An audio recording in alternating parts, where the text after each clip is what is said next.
இவரெல்லாம் ஒரு முதலமைச்சரா தேர்ந்தெடுக்குமே இன்னைக்கு தலையில அடிச்சுக்க ஆரம்பிச்சுட்டாங்க.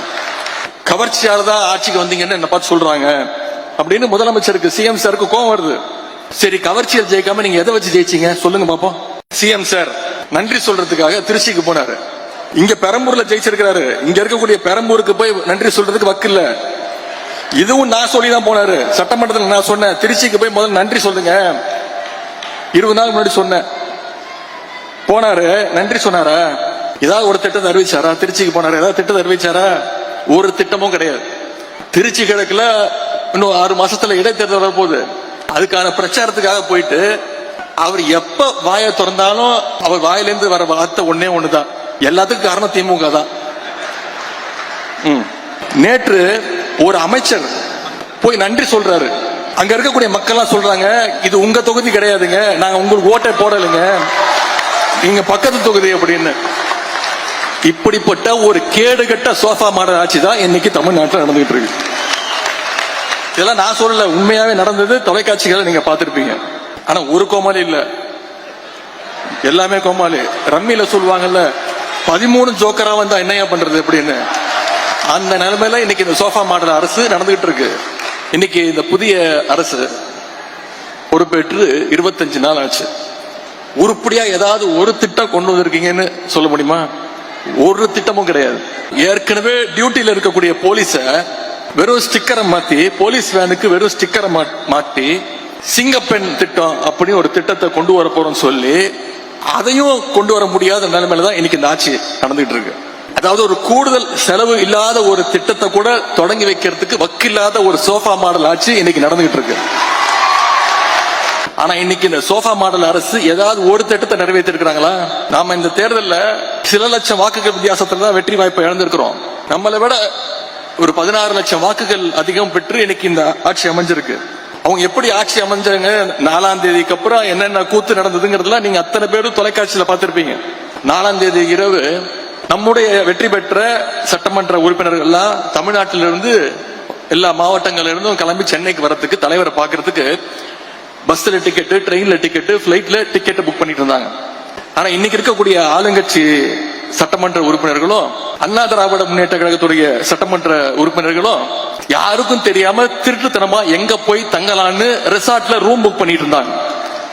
இதுதான் நம்ம திராவிட முன்னேற்ற கழகத்திற்கும் மற்ற இயக்கத்துக்கும் உள்ள வித்தியாசம். தேர்தல் முடிவுகள் முழுசா வர்றதுக்கு முன்னாடியே நம்ம கூட கூட்டணி வச்சிருந்த கூடிய துரோக கூட்டம் நம்ம பேரை சொல்லி நம்ம தலைவர் முகத்தை காட்டி வாக்குகளை பெற்று தலைவரை பார்த்து ஒரு நன்றி கூட சொல்லாம ஓடி போச்சு. அந்த நன்றி கெட்ட கூட்டம் திமுக காரன் என்னைக்கும் மறக்க மாட்டான், மறக்க கூடாது. தமிழ்நாட்டு மக்களும் மறக்க மாட்டாங்க. 5 எம்எல்ஏக்களை அவங்களுக்கு சப்போர்ட் பண்ண வச்சு ஆட்சி அமைச்சாங்க. அது மட்டும் இல்ல, நம்முடைய கூட்டணியில் ஜெயிச்ச இன்னும் சில கூட்டணி கட்சிகள்ல நம்ம தலைவர்கிட்ட வந்து சொல்லிட்டு தலைவர் தான் போயிட்டு வாங்கினாங்க. நம்ம தலைவர் தான் இன்னைக்கு ஆட்சி நடந்துட்டு இருக்கு. ஆனா என்ன, முதல்ல போகும்போது வெளியில இருந்து ஆதரவுன்னு சொல்லிட்டு போனாங்க. அங்க போனோடனே ஆசை யார விட்டுச்சு.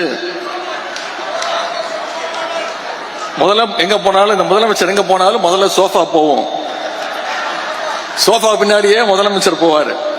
இப்ப அமைச்சரவையிலையும் இடம் பெற்றுறாங்க. அவங்களுக்கு வாழ்த்துக்கள். அவங்க எல்லாம் அமைச்சர் ஆகிறதுக்கு முன்னாடியே சட்டமன்றத்தில் அவங்களுக்கு வாழ்த்து சொன்னவன் தான் இந்த எதிர்கட்சி தலைவர்.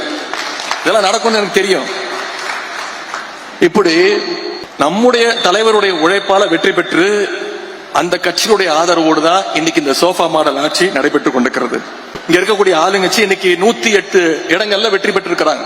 கிட்டத்தட்ட ஒரு 106 தொகுதிகள்ல ஓட்டு போட்ட மக்களுக்கு யாரு சட்டமன்ற உறுப்பினர்னு தெரியாது. இன்னும் சொல்ல போனா மக்களுக்கு இல்ல, இப்ப இருக்கக்கூடிய முதலமைச்சருக்கு யார் சட்டமன்ற உறுப்பினர், யார் அமைச்சர்னு தெரியாது. சவால் வர்றேன். ஒரு 4 நாட்களுக்கு முன்பு தொலைக்காட்சிகள் செய்தி நீங்க எல்லாம் பார்த்திருப்பீங்க. திருவள்ளூர் மாவட்டத்தில் நைட்டு ஃபுல்லா கரண்ட் இல்ல. பொதுமக்கள் அத்தனை பேரும் தெருவுக்கு வந்து போராட்டத்தில் இறங்கிட்டாங்க. நிருபர்கள் போய் கேட்கறாங்க அவங்க கிட்ட, ஏன் வந்து இப்போ சாலை மறியல் பண்றீங்க, சட்டமன்ற உறுப்பினர் போய் பார்த்து கோரிக்கை வைக்க வேண்டியதானு. அப்ப அந்த மக்கள் எல்லாம் சொல்றாங்க, எங்களுக்கு சத்தியமா யாரு எங்க சட்டமன்ற உறுப்பினரே தெரியாதுங்க, தெரிஞ்சதானங்க போய் அவங்க வீட்டுல போய் நாங்க கேட்க முடியும் அப்படின்னு கேட்கறாங்க. இதுதான் இந்த சோஃபா மாடல் அரசனுடைய லட்சணம். ஓட்டு போட்ட மக்களுக்கு அவங்க எம்எல்ஏக்கள் யாருன்னு தெரியல. எம்எல்ஏக்களுக்கு அவங்க எந்த தொகுதியில் நின்று ஜெயிச்சோன்னு தெரியல. அதுல இப்ப அவங்க வேட்பாளர் அறிவிச்சதெல்லாம் யாரு தெரியுமா? ஜெயிச்சவங்க எல்லாம் யாரு தெரியுமா? இப்ப அமைச்சர் ஆயிருக்கிறதா யாரு தெரியுமா? போதைப் பொருள் வித்தவர், கஞ்சா வித்தவர், பொண்டாட்டிய கொடுமைப்படுத்தி வீட்டுல போட்டு அடிச்சவர், சினிமா படத்துக்கு பிளாக்ல டிக்கெட் வித்தவர், புது சினிமாவை திருட்டு விசிடி வித்தவர், ஜோசியத்தால கேன்சரை சரி பண்ண முடியும்னு போலி வைத்தியம் பார்த்தவர், RSS சேர்ந்து காக்கி டவுசர் போட்டு சுத்தினவர், வாச்சாத்தி கொடுமைக்கு முக்கியமான காரணமா இருந்தவர், வேட்பாளர் அழிவுக்கு முந்தின நாள் வேற கட்சியிலிருந்து எகிரி குதிச்சு போனவர்.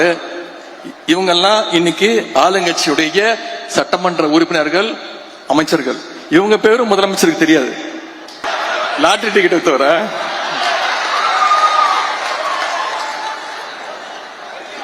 இதெல்லாம் முன்னாடியே தெரிஞ்சிருந்தா கரெக்டா சுதாரணமா இருந்திருக்கலாம். இதெல்லாம் தேர்தல் ரிசல்ட்டுக்கு அப்புறம் தான் நமக்கே தெரியுது. இன்னொரு கொடுமை என்ன தெரியுமா? இந்த ஆட்சியில அமைச்சர்கள் வந்திருக்கிறாங்கல்ல, நியமிக்கப்பட்டிருக்காங்கல்ல, எந்த அமைச்சருக்கு எந்த துறைன்னு அமைச்சருக்கு தெரியல. ஒரு அமைச்சர் அவர் பிரஸ்ல கேட்கிறாரு, நான் சுற்றுச்சூழல் அமைச்சரா இல்ல சுற்றுலாத்துறை அமைச்சரா அப்படின்னு நிருபர்கிட்ட கேட்கிறாருங்க. இந்த மாதிரி ஒரு கேடு கெட்ட ஆட்சி எங்க பாத்திருக்கீங்களா? அமைச்சருக்கு தெரியல என்ன பொறுப்புன்னு, எந்த இலாக்கான்னு தெரியல. நிருபரை பார்த்து கேட்கிறாரு. ஒரு பழமொழி சொல்லுவாங்க, ஒரு கோமாளி அரண்மனைக்கு போறதாலேயே அவன் அரசன் ஆயிட மாட்டான், அந்த அரண்மனை தான் சர்க்கஸ் கூடாரமாக மாறிவிடும் அப்படின்னு ஒரு பழமொழி சொல்லுவாங்க. இன்னைக்கு அது நடந்துகிட்டு இருக்கு, கண்ணு முன்னாடி நடந்துகிட்டு இருக்கு.